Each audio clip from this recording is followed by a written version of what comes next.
P is any point on the side ABC of a triangle ABC. PQ is the resultant of AP vector, PV vector, and PC vector. We need to show that the quadrilateral ABQC is a parallelogram and therefore Q remains fixed. Okay, now let's try to understand the problem graphically. We begin by first considering a triangle ABC. And on the side BC, we're going to consider some point P. Fine.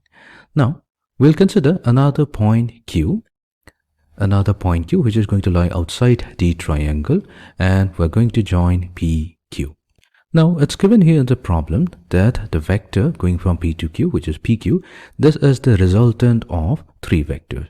We have AP vector, so we'll join A and point P. That's the resultant of these three vectors, AP vector, PV vector, and PC vector. Fine. We need to show that if we join QC and PQ, then we're going to get a quadrilateral ABQC. We need to show that that quadrilateral ABQC is a parallelogram. Okay, let us begin. So here we start with the given vector APQ vector. So it's given that PQ vector equals AP vector plus PV vector plus PC vector. Now, what we'll do, we'll consider the triangle APB.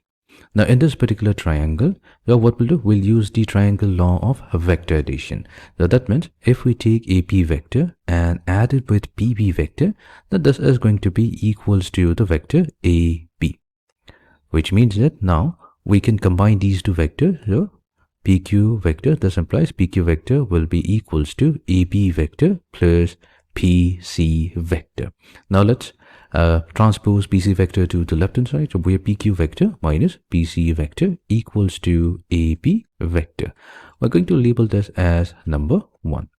Again, we'll consider another triangle. Now, in triangle, let's consider the triangle PQC. In triangle PQC, so here, let's say we have a vector going from C to Q.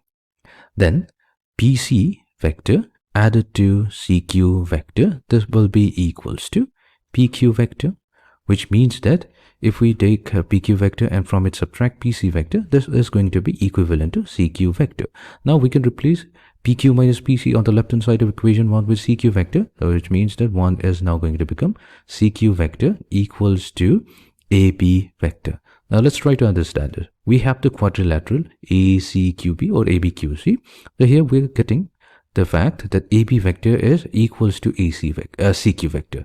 If AB is equals to CQ, that means these two sides are parallel and equal.